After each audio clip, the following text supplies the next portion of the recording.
Masal khair, akhwani wa akhwati, ahlan wa sahlan. So just a little bit of Arabic to get us started. So for those who don't know, my name is Darren Mullen. So I'm the chair of the regional group here in the two kingdoms of Saudi Arabia and Bahrain. And then on the screen as well, you'll see Sanjay and Lucas from the IRM in London. And in terms of our agenda today, so sort of after sort of many months of planning, we're sort of excited finally to have this event to announce the winners of our inaugural regional awards.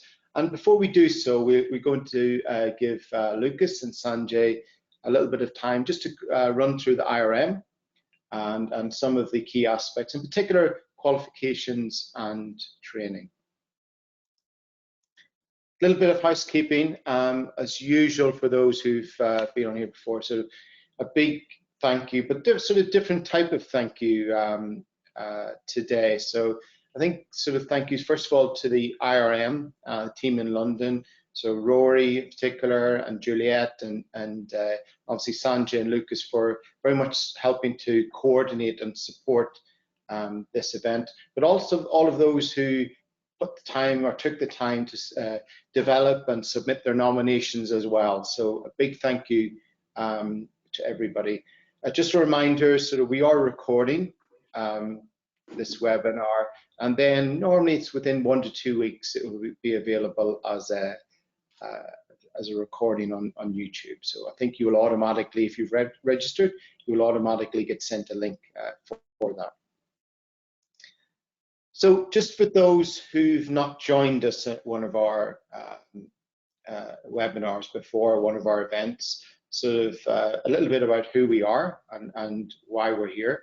So this is a slide we normally put up for our presentations, and it's something sort of our purpose and something we've established right when we first set up the group. And I've just highlighted some of the key words.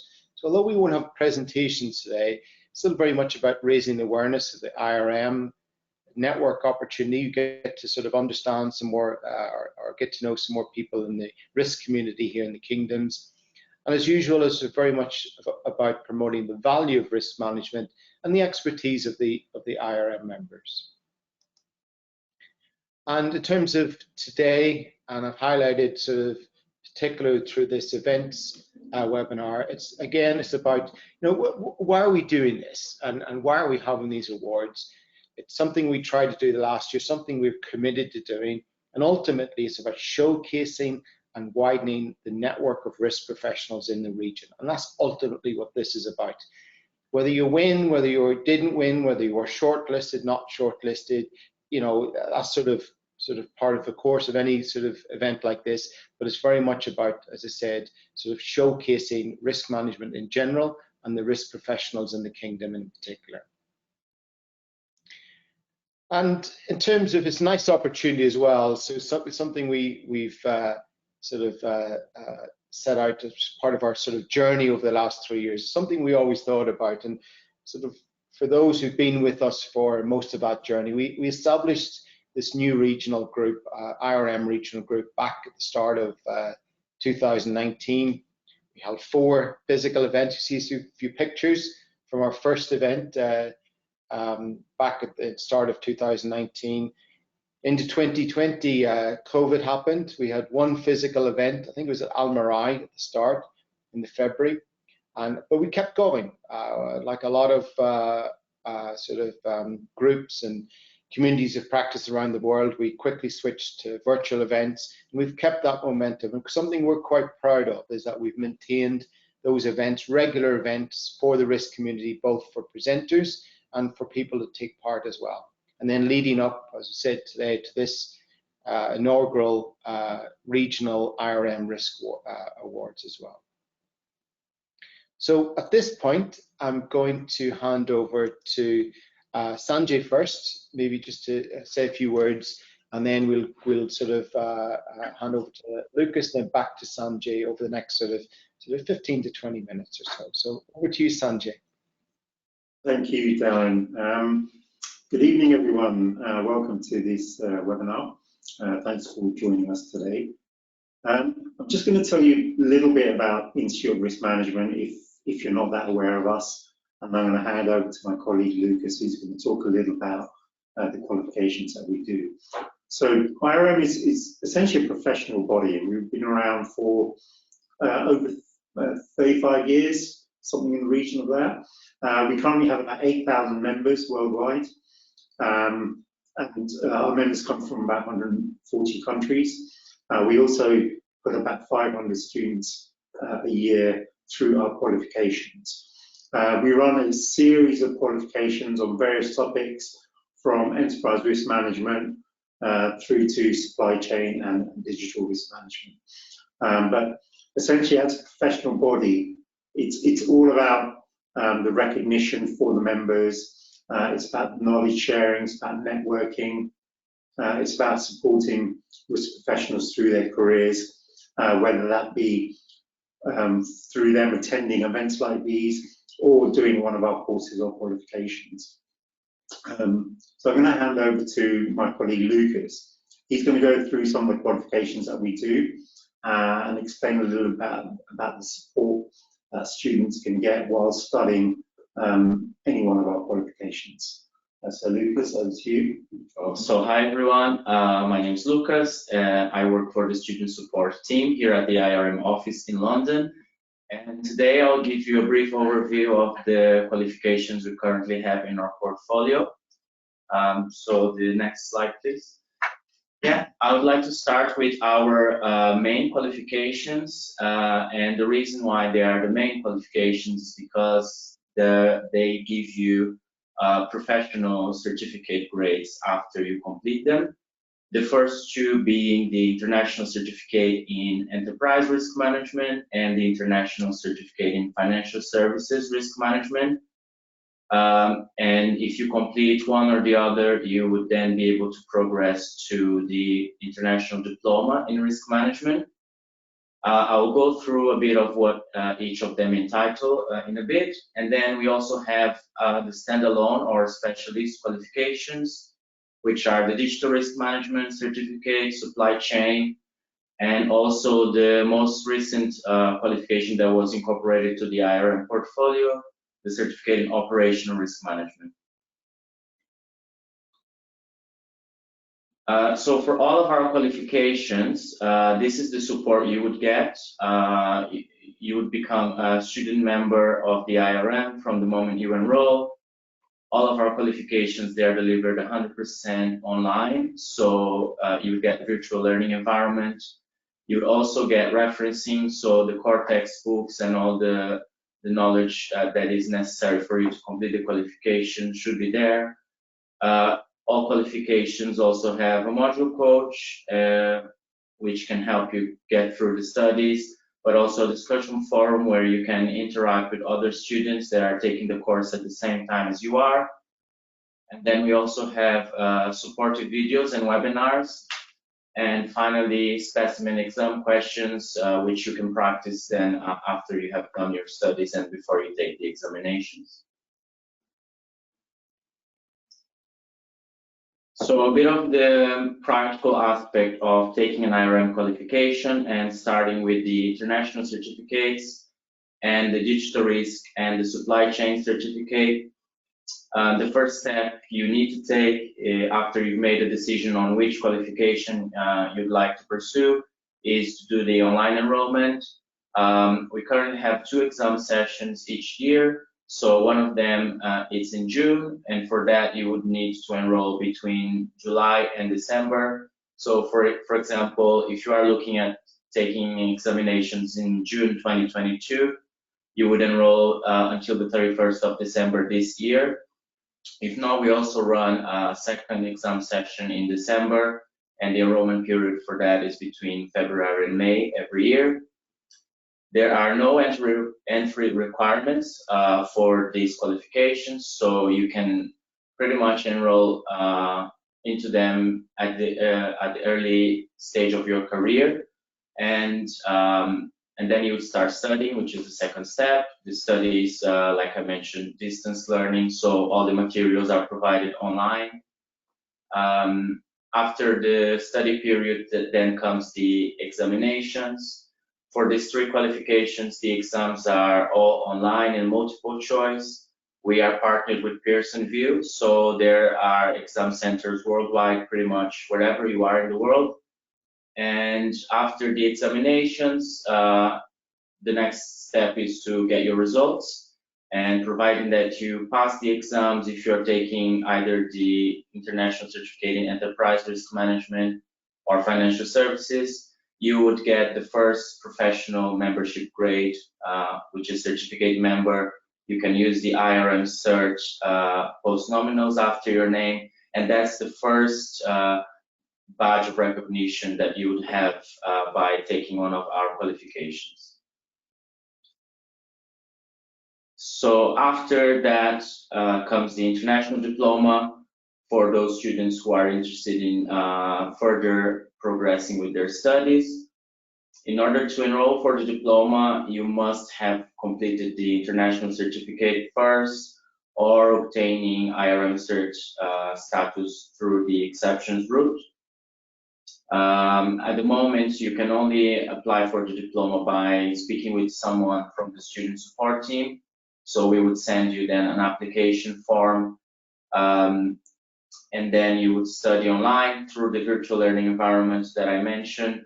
The diploma is formed of 4 modules, so it does take a bit longer than the international certificate, but also the results you get and the knowledge you get are much more in-depth than the certificate.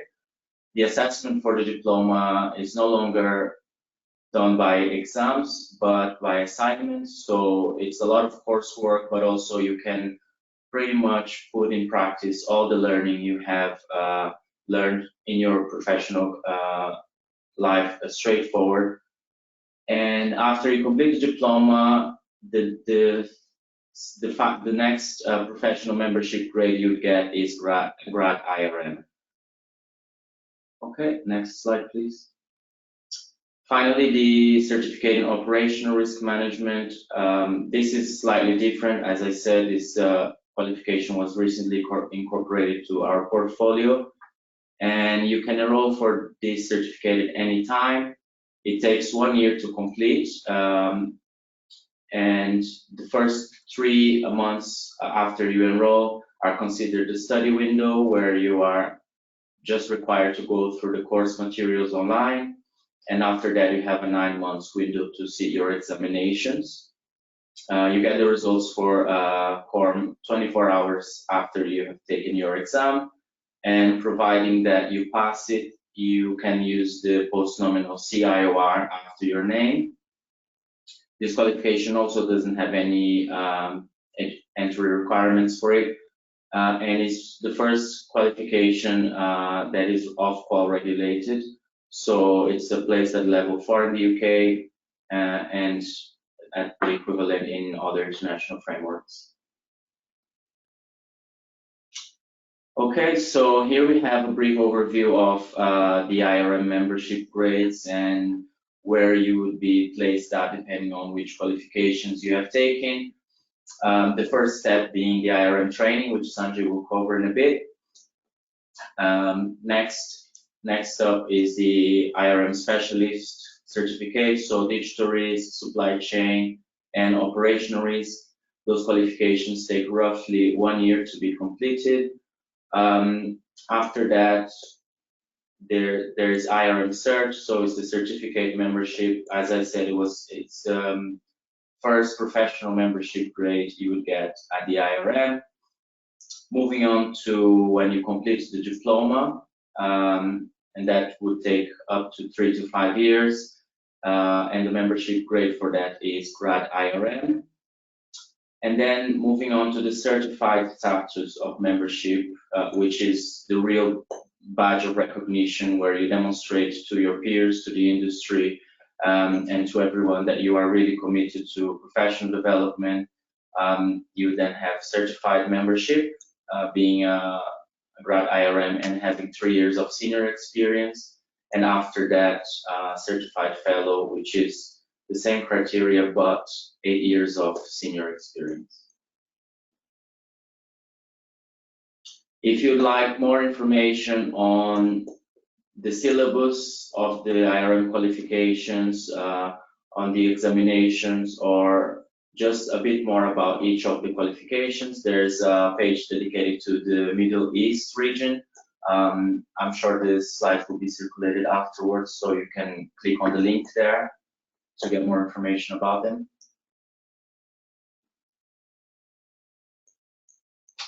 And if you have any questions, feel free to reach out to the student support team via email or over the phone.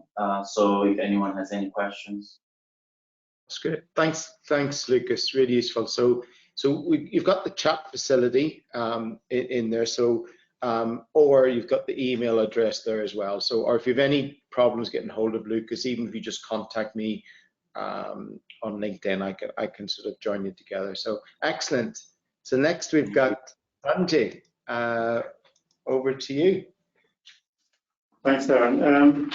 Before I kind of go into training, just to summarize a bit about what Lucas said. I mean, a lot of you are probably aware that over the last couple of years, since the pandemic, there's been a lot of organizations that have been doing online courses. You know, you register for a course, you know, you complete it within, you know, 5 days, a month, and, you know, people are offering certified or certificates or becoming a risk professional. Now, obviously the courses that we do, you know, these are internationally recognized courses. They're not short, they're not easy, and they're designed to be kind of undergraduate and postgraduate level. And they are quite challenging. And the reason that they are kind of benchmarked as the gold standard in risk management qualifications is because they go through a thorough vetting process. All the content is developed by an educational committee.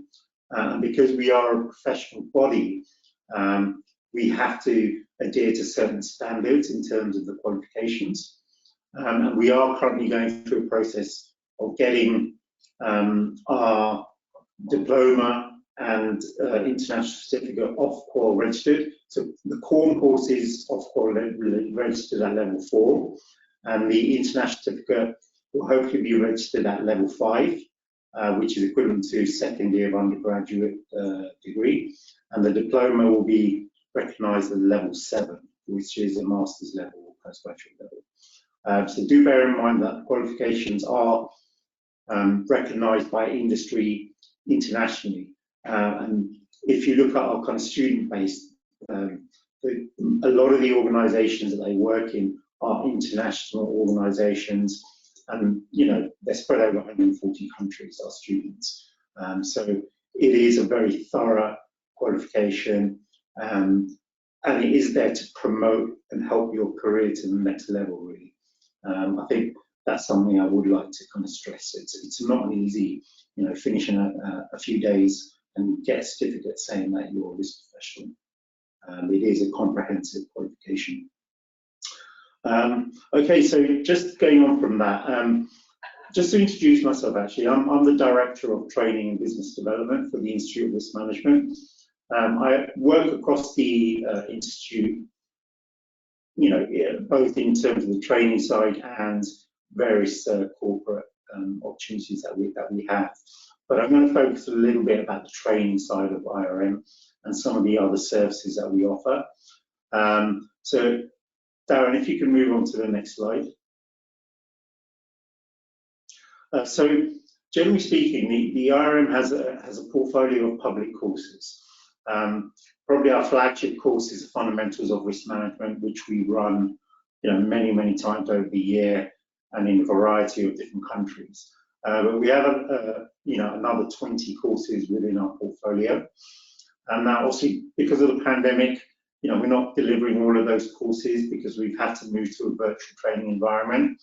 But hopefully, at some point, when face-to-face training is possible again, you know, we will have that full portfolio available to us. But apart from public training, we also do in-house training, where we actually go into organisations and train a team of people on a specific topic. We also do e-learning courses. We have form licenses, and I'll explain a little bit more about this later, because we do have a form license provider in the Kingdom of Saudi Arabia. We do accreditation, so organisations that have their own risk courses, we can accredit them. We have various corporate partnerships, and again, we have one in the Kingdom of Saudi Arabia, which I will go talk about a bit more in detail later. We actually have started recently, over the last few months, some advisory services as well. So this is an example of some of the short courses that we do. You can see there's a variety of topics there. Now, they're not industry specific. They're designed to show people or give people an understanding of kind of frameworks of risk management and how they're implemented in a business environment. They're very practical, they're very interactive, and they're delivered over anything from 1 day up to 5 days. Now, we traditionally used to deliver these face-to-face, mainly in the UK and a few in Dubai as well, but we've obviously had to move to virtual deliveries since March last year, and we're continuing with that probably until Q2 of 2022, where we might go back into both virtual and face-to-face training. Okay, so this is a little bit about in-house training. So in-house training, essentially we can deliver any risk management module to any organisation. This is where organisations can have the option of getting courses tailored, specifically for their industry, or creating something bespoke for them. And that's not on our list of regular courses that we run. Or sometimes organisations want one of our standard courses, but they just have a large number of people that they want to sit on the course. So it's more cost effective for us to deliver it directly to the organisation. And again, traditionally these were done face to face, but we have been doing them virtually over the last 18 months. And below you can see some of the organisations that we've done training for over the last 2 years. And there's many more, and you can see that it's not just finance. There's a lot of organisations, whether it be public sector, whether it be oil and gas. You've even got the defence sector there as well, and the tech sector. So we're pretty much broad across all industries, whether it be private or public.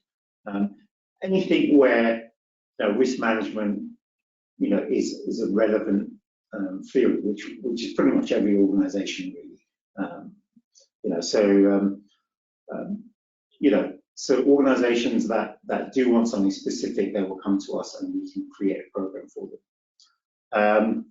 We also do e-learning, so we've created various different e-learning modules. We have some public ones available on our website, but we've also created specific ones for organisations. And again, you can see a couple of organisations that we've worked with over the last couple of years. Next slide, we go. A little bit about accreditation. So a lot of companies have their own in-house training programs, but they want a badge of recognition. So they contact us to review their material. And if we feel that it's fit for purpose or to the standard of what IRM believe risk management training should be, we can provide them with accreditation and provide them with certificates for any of their internal staff that go through these programs. So again, that's another service that we can actually provide organisations if they already have training that they deliver in-house to their staff.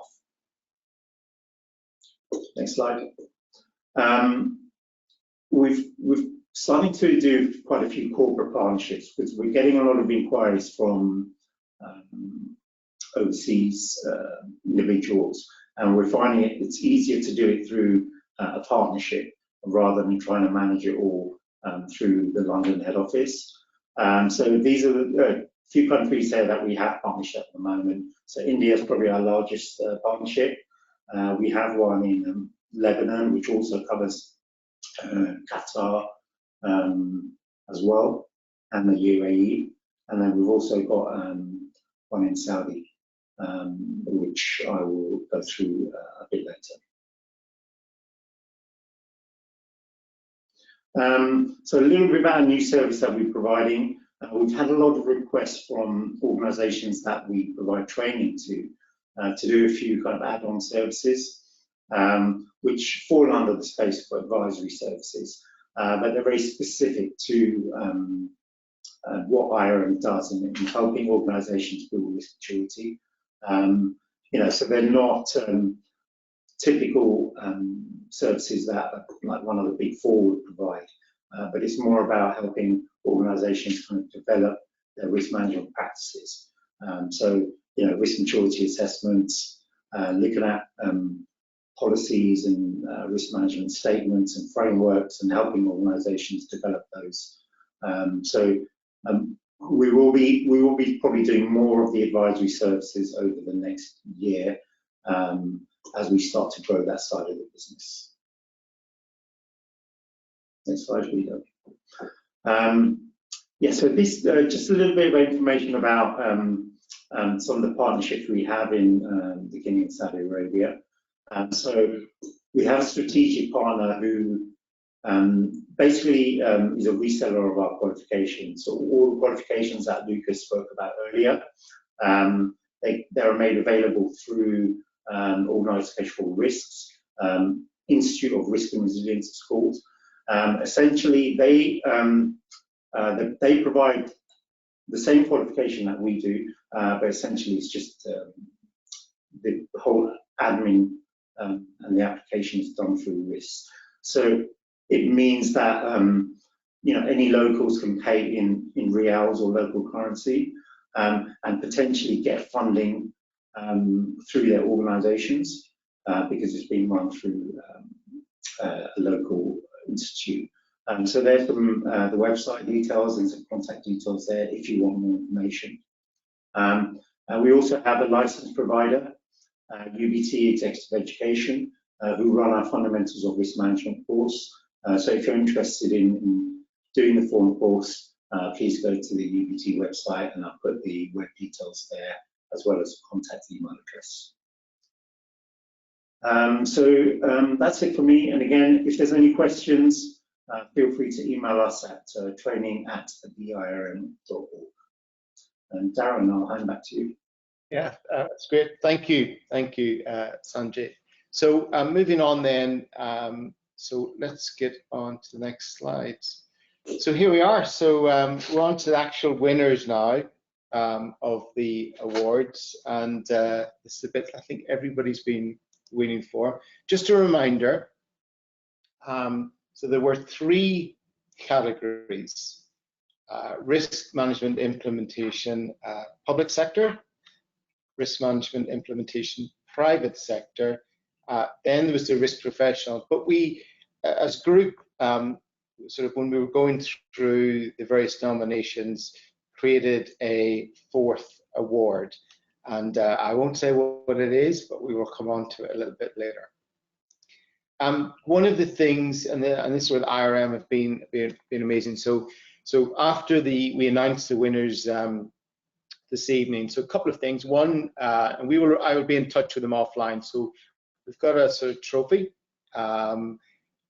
for each of the winners, and as I said, I'll contact you offline just to arrange that probably next week to hand it over. But also as well, the IRM will sort of offer up. You get a sort of to choose one of the courses that are listed up here, and again, I will work you. So if you're an individual, so obviously that's straightforward.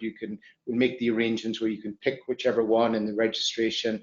And for those where the organization wins it, so again, whoever submitted the winning nomination, I'll be in touch. So as an organization, you can choose who sort of uses that voucher. So an amazing selection. So and as I said, we've had great support from the IRM. These are worth a lot of money. So again, a big thank you to the IRM. So we're on to the first one. So this is for the public sector. We had a lot of sort of nominations for this one, and so what I'm doing is I'm going to put each of the shortlists. So we've shortlisted 3 in each category, and I've put a few notes up. Some of the things that sort of jumped out to us as we were reviewing them, just to show you how difficult some of the decisions were. So the first up is the Zakat Tax and Customs Authority, in particular the EPMO that was set up in the old Saudi customs that is now merged in. Brilliant nomination. Setting something up, a new function, not just setting up a new risk function, but setting it up within the chaos of a new EPMO. So anyone who's been involved in projects, the start of projects are crazy. So anyone trying to set something new up is very, very difficult.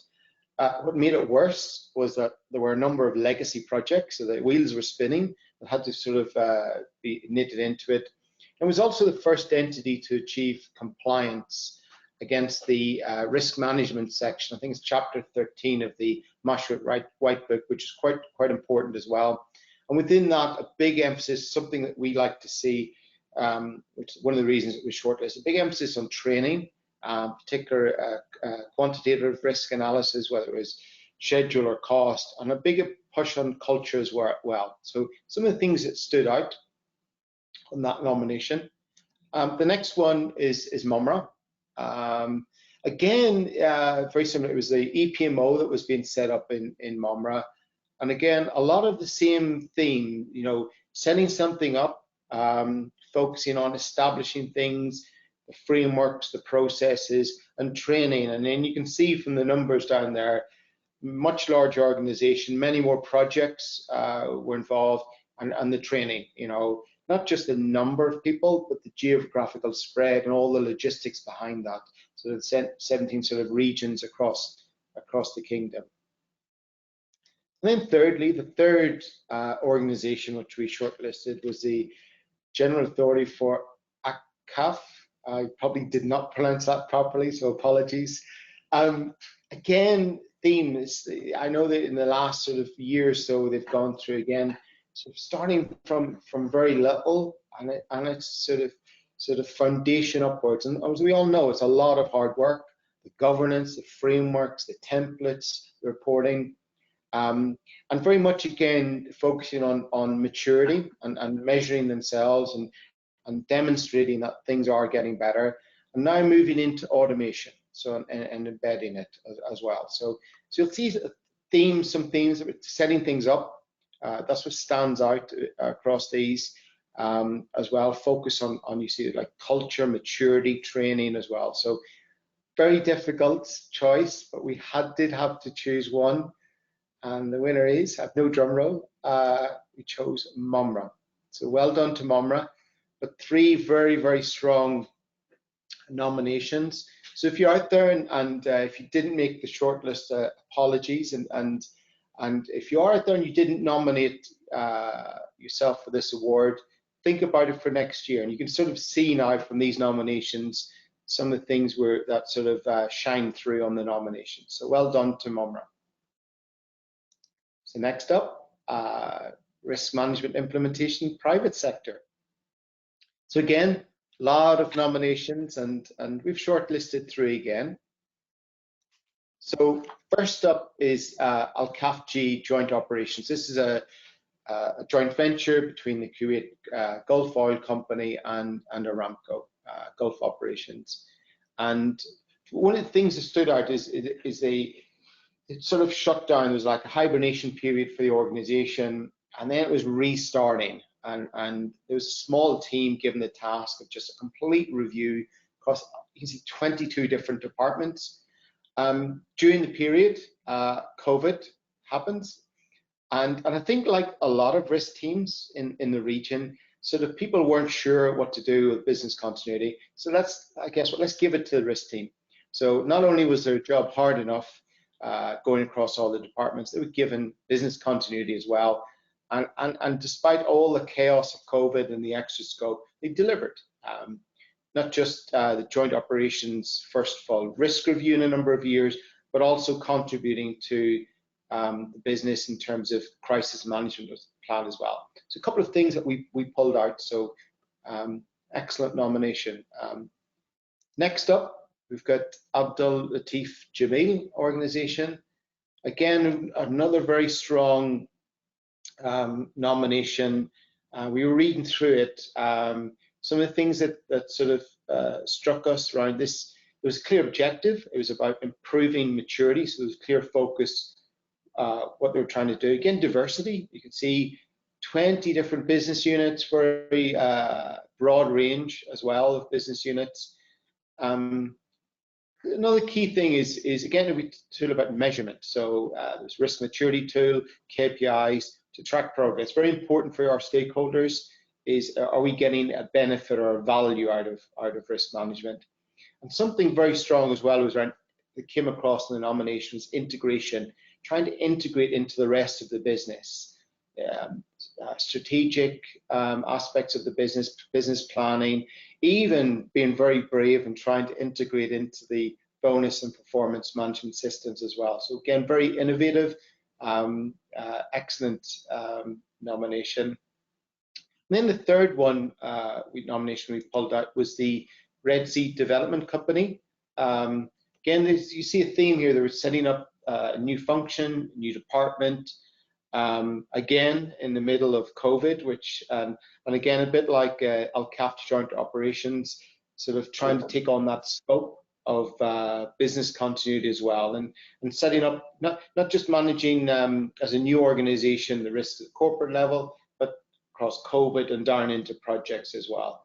And in terms of delivering benefit, and I think it's something it's very difficult to demonstrate sometimes, but it's important, is in terms of sort of working with procurement, not only just to sort of reduce harm, but deliver benefit as well. And there was a sort of a big saving in terms of the overall schedule, in terms of how procurement was approached as well. So three very strong nominations.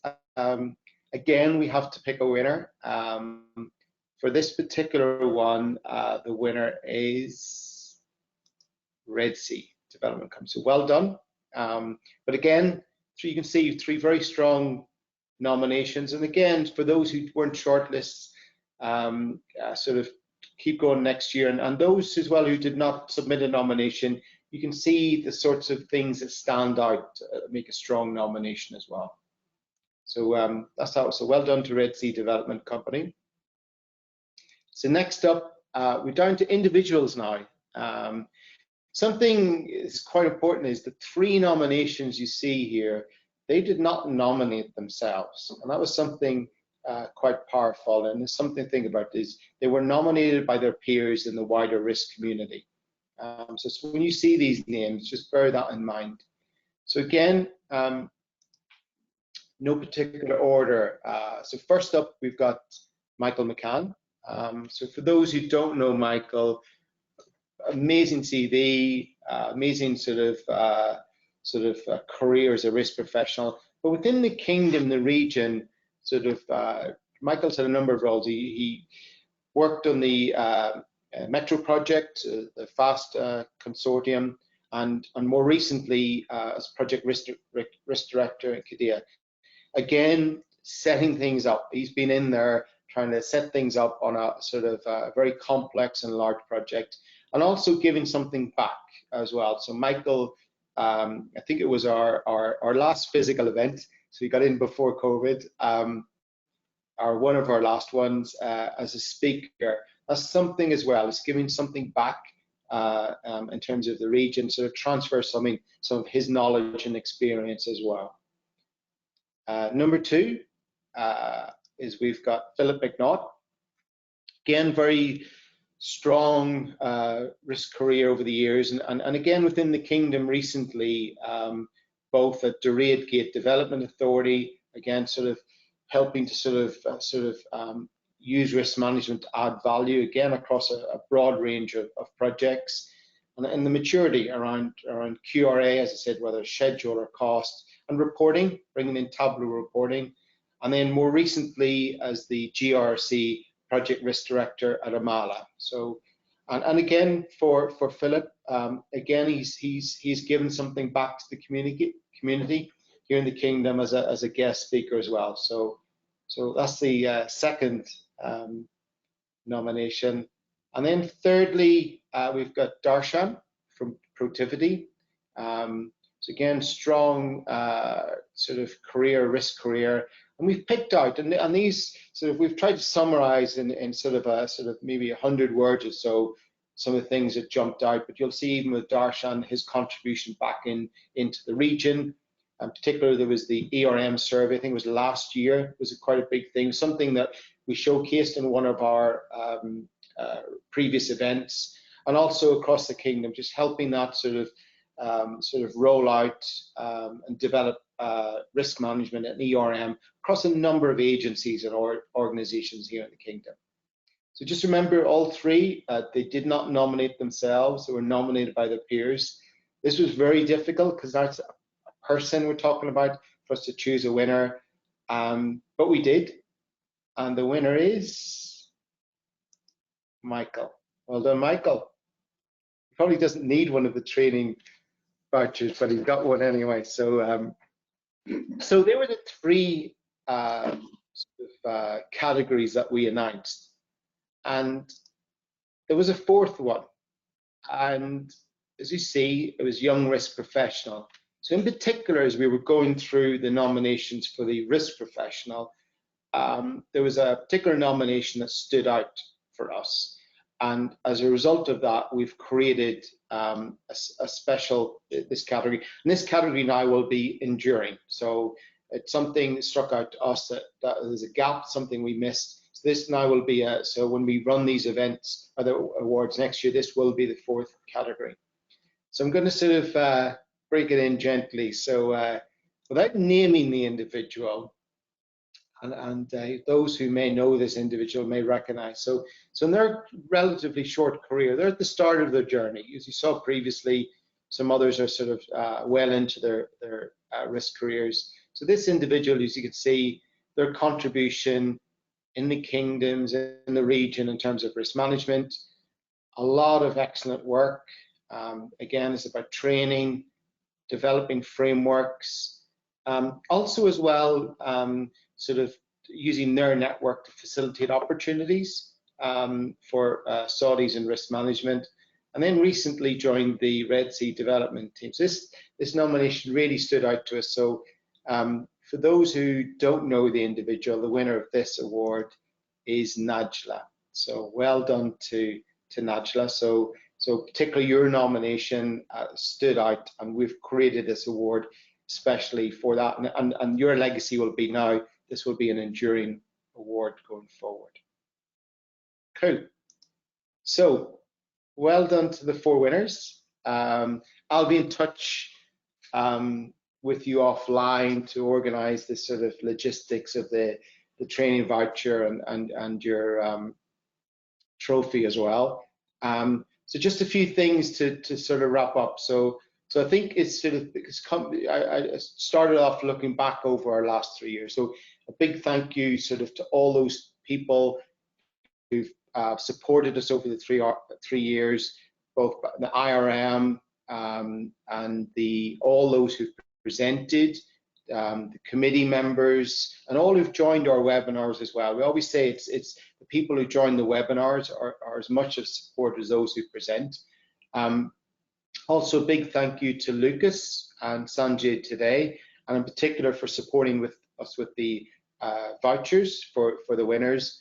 And I think this the last thing is to sort of, it sounds like a negative, but a positive, but also as well, the reason I've done this end of 3 years, it was like, so my sort of tenure, my 3-year tenure as chairman is coming to the end. So if you watch out, we'll be making an announcement as to sort of who'll be taking over as the new chair. So we'll be announcing that over the next several weeks, maybe in December or January, so we can launch into the next 3 years of the regional group.